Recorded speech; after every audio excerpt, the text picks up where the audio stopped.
નમસ્કાર દર્શક મિત્રો, સ્વાગત છે આપનું જીટીપીએલ જૂનાગઢ ન્યૂઝમાં। સૌપ્રથમ આજના મુખ્ય સમાચાર। કોરોનાને હવે સામાન્ય બીમારીની કક્ષામાં ગણવા ગોઠવાઈ રહ્યો છે તકતો। અનેક રાજ્ય અને દેશે નિયંત્રણો હટાવ્યા। કોરોના સંક્રમણ ઘટી જતા મહાશિવરાત્રિનો મેળો યોજવાના ઉજળા બન્યા સંજોગો મહાનગરપાલિકાના પદાધિકારીઓએ ગાંધીનગરમાં કરી રજૂઆત। સુરતની ઘટના પછી જૂનાગઢ આરટીઓ દ્વારા ટ્રાવેલર્સના ડ્રાઈવર અને ક્લીનરને ફાયર અંગે માર્ગદર્શન આપતી કાર્યશાળા યોજાઈ।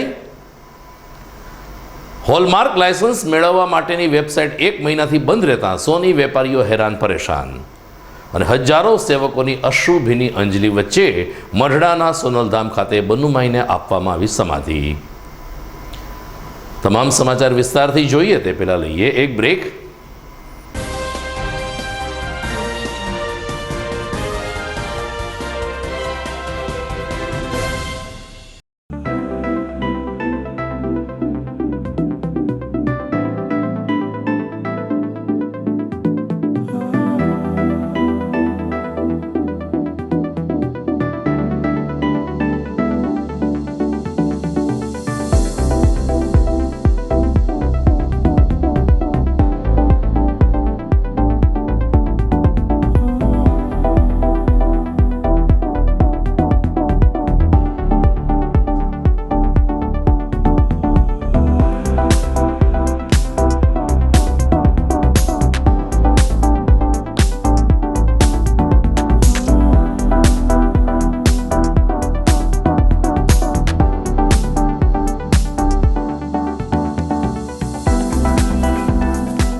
Kashiba embroidery mega sale, Sardar Patel Bhavan, પહેલો માળ, જયશ્રી રોડ, જૂનાગઢ।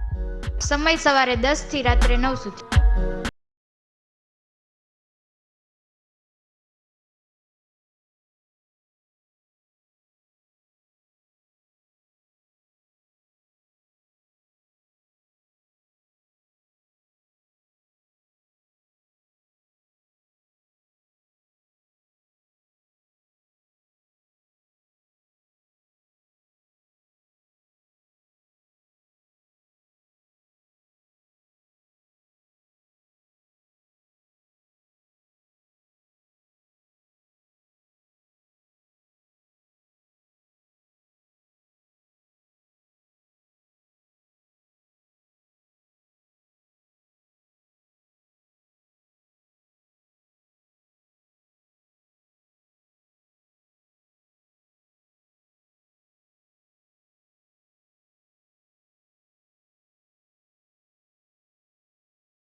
શું આપ આપના બાળકના શિક્ષણ અને સંસ્કાર માટે ચિંતામાં છો?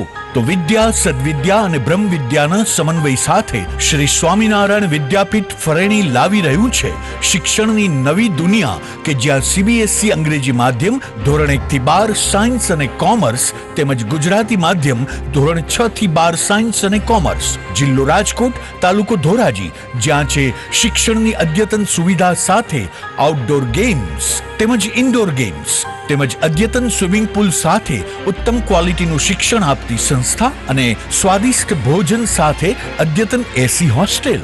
ભાઈઓ તથા બહેનો માટે AC સ્કૂલ બસ વ્યવસ્થા. તો વાર ન લગાડો, આજે જ આપના બાળકના ભવિષ્યની ચિંતા અમને સોંપી દો. એક મુલાકાતમાં કરો નિર્ણય અને આપના બાળકને વિશાળ અને અનેરી દુનિયા આપો શ્રી સ્વામિનારાયણ વિદ્યાપીઠ ફરેણીના સથવારે. જય શ્રી સ્વામિનારાયણ.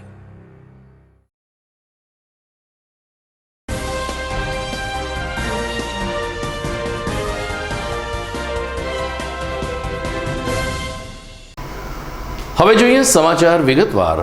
સમગ્ર દેશ અને વિશ્વને હચમચાવી નાખનાર કોરોનાનો અંત નજીક દેખાઈ રહ્યો છે, ત્યારે હવે પછી કોરોનાને સામાન્ય રોગની જેમ જ જોવા માટે તખતો તૈયાર કરવામાં આવી રહ્યો છે. આમ પણ વિશ્વના અનેક દેશોએ કોરોનાની ત્રીજી લહેર ટાણે જ તમામ નિયંત્રણો હટાવી લીધા હતા અને કોરોનાની સાથે જ જીવન વિતાવવું પડશે આવા નિર્ણય સાથે જનજીવન રાબેતા મુજબ કર્યું હતું. ભારત પણ હવે ધીરે ધીરે આ દિશામાં આગળ વધી રહ્યું છે. સમગ્ર દેશમાં કોરોનાના કેસ ઘટી ગયા છે, ત્યારે હવે પછી કોરોનાની ચોથી લહેર આવે તો પણ નિયંત્રણો વગર સામાન્ય જનજીવનની જેમ જ લોકો જીવન જીવે, દૈનિક રોજિંદી પ્રવૃત્તિમાં જોડાય તે દિશામાં સરકારે પ્રતિબદ્ધતા વ્યક્ત કરી છે. વેક્સિનેશનની કામગીરી પૂરજોશમાં ચાલુ છે અને આગામી સમયમાં 100% વેક્સિનેશન થઈ જશે, ત્યારે કોરોના આવશે તો પણ જોખમી નહીં હોય તેવી આશા અપેક્ષા વચ્ચે WHOના માર્ગદર્શન નીચે કોરોનાને સામાન્ય બીમારીની સાથે જોવા તખતો તૈયાર કરવામાં આવ્યો છે. આગામી મહાશિવરાત્રિનો મેળો ભવનાથમાં યોજાય તેવા પૂરેપૂરા સંજોગો ઊભા થયા છે. કોરોનાનું સંક્રમણ ઘટી ગયું છે, ત્યારે ગઈકાલે મહાનગરપાલિકાના પદાધિકારીઓએ સંગઠનની ટીમ સાથે મુખ્યમંત્રી શ્રી ભૂપેન્દ્ર પટેલ અને ભાજપ પ્રદેશ અધ્યક્ષ CR પટેલને મળીને વિસ્તૃતથી રજૂઆત કરી હતી. મહાશિવરાત્રિના મેળાનું ધાર્મિક મહાત્મ્યની સાથે સાથે નાના મોટા વેપારીઓ, લારી ગલ્લા, રિક્ષા ચાલકોનું અર્થતંત્ર, આ તમામ લોકોની રોજીરોટી અંગેની ચર્ચા પણ પદાધિકારીઓ દ્વારા કરવામાં આવી, ત્યારે ગાંધીનગરથી સકારાત્મક પ્રતિભાવ મળ્યો હોવાનું શહેર ભાજપ પ્રમુખ પુનિત શર્માએ જણાવ્યું છે. 25મી ફેબ્રુઆરીથી ભવનાથમાં મહાશિવરાત્રિનો મેળો આ વર્ષે યોજાય તેવા સંજોગો ઉજળા બન્યા છે. સરકારે પણ 2 દિવસમાં નિર્ણય લઈને જાહેરાત કરવાની તૈયારી દર્શાવી છે, ત્યારે હવે લોકોની મીટ રાજ્ય સરકારના નિર્ણય ઉપર મંડાય છે. છેલ્લા 2 વર્ષ થયા શિવરાત્રિના મેળાનું, લોકમેળાનું આયોજન કોરોનાના હિસાબે આપણે લાભ નહોતા લઈ શકતા. આ વર્ષે સાધુ સંતો દ્વારા તથા લોકો દ્વારા આ લોકમેળો યોજાય એના માટેની રજૂઆતો આવેલી હતી, જેના ભાગ સ્વરૂપે આજે અમારા પ્રભારી મંત્રી આદરણીય અરવિંદભાઈ રૈયાણીની અધ્યક્ષતામાં ગુજરાત પ્રદેશના મુખ્યમંત્રી આદરણીય ભૂપેન્દ્રભાઈ પટેલ અને અમારા ગુજરાત પ્રદેશ ભારતીય જનતા પાર્ટીના અધ્યક્ષ આદરણીય CR પાટીલજીને આ વિષય ઉપર સંગઠનની ટીમ તથા કોર્પોરેશનના પદાધિકારી દ્વારા રજૂઆત કરવામાં આવી હતી. આ રજૂઆતને સકારાત્મક અભિપ્રાય મળેલ છે. તો આગામી દિવસોમાં આ શિવરાત્રિનો મેળો યોજવા માટે જે લોકોની અને સાધુ સંતોની માગણી છે એના માટે અમારા પ્રયાસો ચાલુ છે અને એનો સકારાત્મક અભિપ્રાય જે સરકાર દ્વારા આપવામાં આવ્યો છે, તો અમે જે લોકોની માગણી છે એ સરકાર સુધી પહોંચાડી અને યોગ્ય નિર્ણય થાય એના માટે આજે રજૂઆત કરવા જૂનાગઢની સમગ્ર ટીમ ગઈ હતી. આગામી મહાશિવરાત્રિના મેળા દરમિયાન ભારતી આશ્રમ ખાતે ત્રિદિવસીય ધર્મોત્સવમાં દિવંગત ભારતી બાપુનો ભંડારો યોજાશે. આ ષોડશી ભંડારા અંગે વિગતો આપતા ભારતી બાપુના શિષ્ય અને વર્તમાન મહંત હરિહરાનંદ ગિરી બાપુએ જણાવ્યું કે ભવનાથ શિખરે ધ્વજારોહણ સાથે જ ભારતી આશ્રમમાં પણ ધ્વજારોહણ કરવામાં આવશે અને શિવરાત્રિનો ધર્મોત્સવ શરૂ થશે. બીજે દિવસે ભારતી બાપુની પ્રતિમાનું પ્રતિષ્ઠા વિધિ સાથે સ્થાપન કરવામાં આવશે, જ્યારે 28મી ફેબ્રુઆરીએ ભારતી બાપુનો ષોડશી ભંડારો યોજાશે, જેમાં કથાકાર શ્રી મોરારી બાપુ અને ભાગવતાચાર્ય રમેશભાઈ ઓઝા સહિતના વરિષ્ઠ સંતો ઉપસ્થિત રહેશે. આ ઉપરાંત દરરોજ રાત્રે 9:30 થી 11:30 સંતવાણી પણ યોજાશે તેમ ભારતી આશ્રમની એક યાદીમાં જણાવાયું છે. 15 દિવસ પહેલા સુરતમાં એક ખાનગી ટ્રાવેલ્સની બસમાં અચાનક જ આગ લાગી હતી. આ આગને કારણે અનેક મુસાફરોના જીવ પડીકે બંધાયા હતા. ત્યારે જૂનાગઢમાં અલગ અલગ ટ્રાવેલ્સ ઓપરેટર્સને ડ્રાઈવર અને ક્લીનરને આગ અંગેની તાલીમ આપવા માટે આજે આરટીઓ દ્વારા એક મોક ડ્રીલનું આયોજન કરવામાં આવ્યું હતું. મજેવડી દરવાજા પાસે આવેલ મહાસાગર ટ્રાવેલ્સના ડેપો ખાતે કાળુભાઈ સુખવાણીના માર્ગદર્શન નીચે આ મોક ડ્રીલ યોજાઈ હતી, જેમાં ડ્રાઈવર અને ક્લીનરને અકસ્માતે આગ લાગે તો ત્વરિત કેવી રીતે આગ બુઝાવી, કેવી રીતે અગ્નિશામક બાટલાનો ઉપયોગ કરવો તે અંગે ડેમોન્સ્ટ્રેશન સાથે માર્ગદર્શન આપવામાં આવ્યું હતું. આ ઉપરાંત મહાનગરપાલિકાની ફાયર શાખા દ્વારા પણ આકસ્મિક સંજોગોમાં કેવી રીતે બચાવ કાર્ય હાથ ધરવું જોઈએ તેની જાણકારી આપવામાં આવી. તો assistant RTO inspector Shri Patel સાહેબ દ્વારા રોડ સેફટી અંગે ડ્રાઈવર અને ક્લીનરને અવગત કરવામાં આવ્યા હતા. આજરોજ મહાસાગર ટૂર્સ એન્ડ ટ્રાવેલ્સ કંપની ખાતે આજે બધા ડ્રાઈવરો ક્લીનર સ્ટાફ માટે અવેરનેસ પ્રોગ્રામ આરટીઓ જુનાગઢ અને ફાયર સેફટી ડિપાર્ટમેન્ટ દ્વારા રાખવામાં આવ્યો છે, જેમાં દરેક ડ્રાઈવર અને ક્લીનર ભાઈઓને ફાયર સેફટી વિશે અવેરનેસ કરવામાં આવ્યા છે કે જો અગર ક્યાં આગ લાગે તો તમે કેવી રીતે અગ્નિશામકોનો ઉપયોગ કરી શકો અને જે બી હાનિ થાય છે એને રોકી શકો, એ માટેની જાગૃતતાનું અભિયાન ચલાવવામાં આવ્યું છે અને આરટીઓ દ્વારા એમને લગતી રોડ સેફટી વિશેની જાણકારીઓ આપવામાં આવી છે. આજરોજ આરટીઓ તરફથી એક સ્પેશિયલ ડ્રાઈવરોને, કંડક્ટરોને અને વર્કશોપના સ્ટાફને એક ટ્રેનિંગ માટેનો એક કેમ્પ રાખવામાં આવેલો છે. એમાં ખાસ કરીને રોડ સેફટી અને હાલમાં જ અત્યારે સુરતમાં જે એક બસમાં ફાયર થયું હતું એની અંદર શું શું પ્રોબ્લેમો હતા એના વિશે જાગૃતતા માટે ડ્રાઈવરોને બધાને ભેગા રાખી અને સ્ટાફને ભેગા રાખીને એક અભિયાન ચલાવેલું છે. ફાયર સેફટી માટે એને શું શું ડિસિઝન લેવા પડે એવી બધી આરટીઓ સાહેબશ્રી અને અમારા સંજુભાઈ મહેતા અને અન્ય લોકો ભેગા થઈ અને બધા ડ્રાઈવરોને ટ્રેનિંગ આપેલી છે. ડ્રાઈવરે ડ્રાઇવિંગ કરતા સમયે શું શું ધ્યાન રાખવું પડે અને અકસ્માતે કોઈ પણ ફાયર થાય તો એને શું શું પગલાં લેવા જોઈએ એના માટેનું એક ટ્રેનિંગનો કેમ્પ કરેલ છે. બધા ડ્રાઈવરો અને સ્ટાફે મળી અને આનો ખૂબ લાભ લીધો છે. જીટીપીએલ જૂનાગઢ ન્યૂઝમાં સમય થઈ ગયો છે એક વિરામનો.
અભિનંદન વેવાઈ.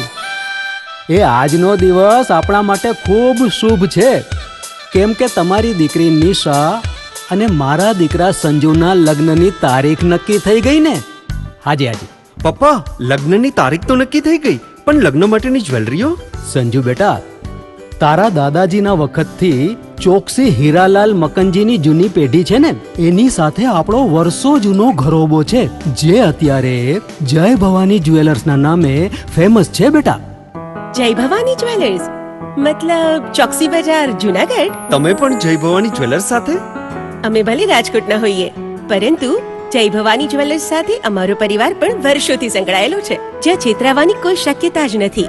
આને કહેવાય સોનામાં સુગંધ ભળી. વહુ બેટા, ચાલો આપણે સૌ જઈએ જય ભવાની જ્વેલર્સના શોરૂમ પર. તમે લોકો જઈ આવો, હું રસોઈ બનાવી રાખું. લક્ષ્મી, આપણા દીકરાના લગ્નમાં થોડા દાગીના તારા માટે થઈ જાય. હે ચાલો મમ્મી. ચાલો ચાલ બેટા.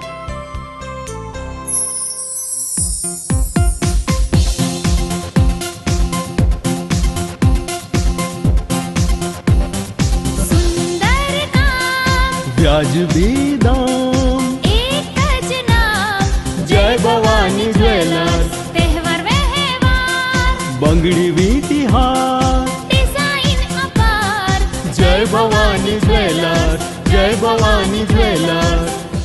એક્સક્લુઝિવ દાગીના ખરીદવા માટે વિશ્વાસપાત્ર એક જ નામ, જય ભવાની જ્વેલર્સ, ચોકસી બજાર, જુનાગઢ.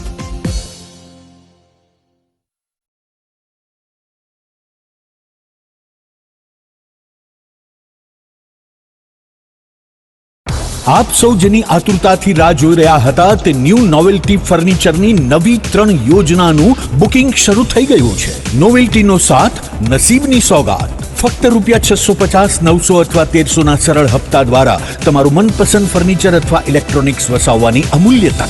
આ એકમાત્ર એવી યોજના છે જેમાં ગ્રાહક સર્વોપરી છે. પસંદગી કરવા માટે તમામ ભરાયેલ હપ્તાનું ફર્નિચર તમે તમારી પસંદગીથી ન્યૂ નોવેલ્ટીના 4 શોરૂમમાંથી ખરીદ કરી શકો છો. અને હા, તમારી પસંદગીથી ઘર અથવા ઓફિસનું ફર્નિચર પણ ઇન્ટિરિયર મુજબ બનાવડાવી શકો છો. આ યોજનામાં નાના નાના હપ્તા દ્વારા બચત તો થાય છે, પણ સાથોસાથ દર મહિને લકી ડ્રોનો લાભ તો ખરો જ. ઉપરાંત ન્યૂ નોવેલ્ટી ફર્નિચરના મેમ્બરશિપના અન્ય અઢળક લાભો. જી હા, ચૂકશો નહીં, આજે જ તમારું નામ નોંધાવો. New novelty furniture, Junagadh.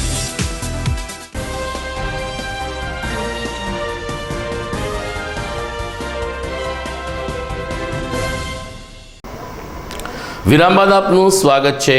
Bharat સરકારના નવા નિયમ મુજબ સોની વેપારીઓએ પોતાના આભૂષણો વેચવા માટે હોલમાર્ક લેવું ફરજિયાત છે, પરંતુ સમગ્ર રાજ્ય અને દેશમાં છેલ્લા 1 મહિનાથી હોલમાર્ક માટેની કાર્યરત વેબસાઇટ બંધ હોવાને કારણે સોની વેપારીઓને લાયસન્સ લેવામાં મુશ્કેલી પડે છે.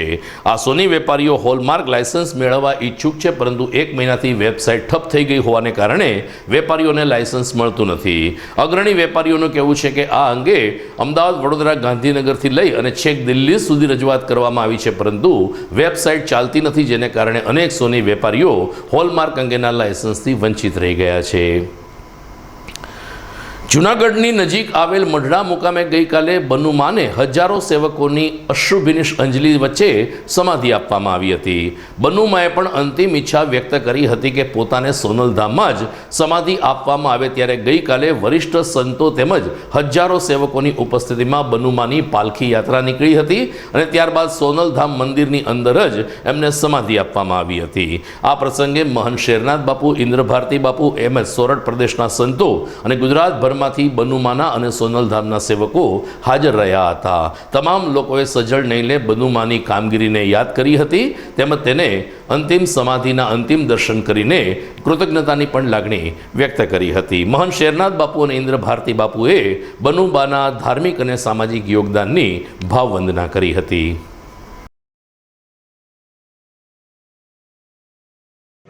આશીર્વાદ થયા એવા પવિત્ર અને અતિ દુર્લભ સ્થાનમાં લોકોની શ્રદ્ધા અને લોકોની જ્યાં ભાવનાની પૂર્તિ થઈ, સાચા ભાવથી જેણે જેણે માની આરાધના કરી એમની ઈચ્છા પૂર્તિ કરનારી આ દિવ્ય શક્તિ અને દિવ્ય ચેતના માં સોનલના આશીર્વાદથી બનુમાએ પોતાના જીવન પ્રયાસ લોક કલ્યાણ માટે લોક શિક્ષણ માટે અને લોકોને દીક્ષા દેવા માટે ચારણ સમાજને સાથે લઈ અને પોતાનું જીવન કાયમને માટે વિચોવી નાખ્યું. માએ પારકાના દુઃખ લઈ અને પોતાના જીવન ફરિયાદ દુઃખ ભોગવ્યું. એવી મા બનુમાં આપણા વચ્ચે આજથી વિદાય થયા. એમના સમાધિ સમયે કંચનમાએ, ગિરીશાપાએ તેમજ સમસ્ત આ પરિવારે પોતાની ભાવનાના શ્રદ્ધા સુમનો આપનારા ઇન્દ્ર ભારતી બાપુ તેમજ અન્ય સમસ્ત સાધુ સમાજ જેઓ અહીંયા ઉપસ્થિત છે તેઓએ વિધિ વિધાન પ્રમાણે સમાધિ આપી અને બનુમાએ પોતાની ઈચ્છા અનુસાર આ સંસ્થાની જવાબદારી કંચનબાને આપી અને પોતાની હાજરીમાં જ વર્ષ 2 વર્ષ પહેલાં કંચનબાને ભેળીઓ ઓઢાડી અને આ જવાબદારીમાં એમને નિયુક્તિ કરી. અમારા ચારણ સમાજની જાગૃત જ્યોત મા જગદંબા આઈ શ્રી સોનલ અને એણે જે મા બનુમાએ એને ધામ બનાવી દીધું એની શક્તિથી. તો આજે સોનલ ધામની અંદર બનુમાના સગાબેન સોનલમાના સગાબેન બનુમા આજે રામશરણ પામ્યા, દેવલોક પામ્યા, ભગવાનની ધામમાં ગયા. આજે એમને સમાધિ સ્થિત કર્યા છે. ત્યારે સમસ્ત ચારણ સમાજ, સર્વે જોગમાયાઓ, સાધુ સંતો અને ભારતભરમાંથી એમના અનુયાયીઓ આજે સમાધિના દર્શન કરવા માટે આવ્યા છે. અને આજે મા જગદંબા સોનલને, ભગવાન પિનાકપાની શિવને અમે પ્રાર્થના કરીએ કે મા બનુમાને એમના ચરણોમાં રાખે. જૂનાગઢમાં નરસિંહ મહેતા યુનિવર્સિટી દ્વારા આગામી 19 અને 20 ફેબ્રુઆરી 2 દિવસીય રાષ્ટ્રીય કક્ષાની એક કાર્યશાળા યોજાશે. ખાસ કરીને સૌ પ્રથમ વખત ઇન્ટરનેશનલ કોન્ફરન્સનું આયોજન આ વિશ્વવિદ્યાલય દ્વારા કરવામાં આવ્યું છે. કુલપતિ ડૉક્ટર ચેતન ત્રિવેદીએ જણાવ્યું કે કૃષિ ઓડિટોરિયમ ખાતે તારીખ 19 અને 20 ફેબ્રુઆરી સમગ્ર દેશની એક કોન્ફરન્સનું આયોજન કરવામાં આવ્યું છે, જેમાં 253 જેટલા શોધપત્રો રજૂ કરવામાં આવશે. શિક્ષણ મંત્રી ઓનલાઈન ઉપસ્થિત રહે તેવા પ્રયાસો પણ હાથ ધરવામાં આવ્યા છે. ત્યારે હાલ ભક્ત કવિ નરસિંહ મહેતા યુનિવર્સિટી દ્વારા સૌ પ્રથમ વખત યોજાનારી આ ઇન્ટરનેશનલ કોન્ફરન્સને સફળ બનાવવા તૈયારીઓ શરૂ કરવામાં આવી છે. જૂનાગઢમાં જન સેવા ચેરિટેબલ ટ્રસ્ટ દ્વારા સમૂહ લગ્ન પહેલાં જ 11 જેટલી દીકરીઓને કરિયાવર આપવાનો એક કાર્યક્રમ સંપન્ન થયો હતો. ઝાંઝરડા રોડ ઉપર જન સેવા ચેરિટેબલ ટ્રસ્ટનું કાર્યાલય આવેલું છે. ત્યાં પ્રમુખ એડવોકેટ ભાવેશ જોશીના માર્ગદર્શન નીચે 11 દીકરીઓને કરિયાવર આપવામાં આવ્યો હતો. ભાવેશ જોશીએ જણાવ્યું કે જ્યારે સમૂહ લગ્ન યોજાવાના છે ત્યારે કોરોનાની ગાઈડલાઇનનું પાલન કરવું જરૂરી છે. સરકારશ્રીના માર્ગદર્શન નીચે એકી સાથે મોટી સંખ્યામાં લોકો એકત્રિત ન થાય તે માટે તબક્કાવાર દીકરીઓને કરિયાવર આપવામાં આવી રહ્યો છે. તમામ દીકરીઓને ઘર વખરીની મોટાભાગની ચીજ વસ્તુઓ કરિયાવર સ્વરૂપે આપીને જન સેવા ચેરિટેબલ ટ્રસ્ટે માનવતાનું ઉદાહરણ પૂરું પાડ્યું છે. હું એડવોકેટ ભાવેશ જોશી, પ્રમુખ શ્રી જનસેવા મંડળ ચેરિટેબલ ટ્રસ્ટ. આજરોજ સંસ્થા દ્વારા એક એવો અનેરો કાર્યક્રમ યોજવામાં આવ્યો કે સંસ્થા દ્વારા પાનેતર લગ્નોત્સવનું આયોજન વર્ષ 2022ના રોજ કરવામાં આવેલું. કોરોનાના સમયની અંદર સરકારની ગાઈડલાઇનમાં નિયત મહેમાનોને બોલાવવાની જ્યારે અમારે ફરજ પડી હોય ત્યારે સંસ્થા દ્વારા દીકરીઓને એડવાન્સમાં અગાઉ કરિયાવર આપી સોયથી લઈ અને કબાટ લગીની દરેક જીવન જરૂરી વસ્તુ આ દીકરીઓને અર્પણ કરી છે. ગૌ સેવાના લાભાર્થે 51 દીકરીઓના સર્વજ્ઞાતીય સમૂહ લગ્ન વાર્ષિક અમે યોજવાનો જે સંકલ્પ કર્યો છે તે અનુસંધાને પ્રથમ 11 દીકરીઓના લગ્ન તારીખ 20/2/2022ના રોજ જ્યારે યોજવા જઈ રહ્યા છીએ ત્યારે જૂનાગઢની જનતાને અમે ખૂબ ખૂબ આભારી છીએ કે જેઓએ અમને આવા કાર્ય કરવા માટે હરહંમેશ આશીર્વાદ અને પ્રેરણા આપી છે. પ્રથમ લગ્ન 11 લગ્ન જે દીકરીઓના છે તે દરેક દીકરીઓને નવજીવનની હાર્દિક શુભકામનાઓ. સમાચારમાં સમય થઈ ગયો છે એક વિરામનો.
વિરામ બાદ આપનું સ્વાગત છે.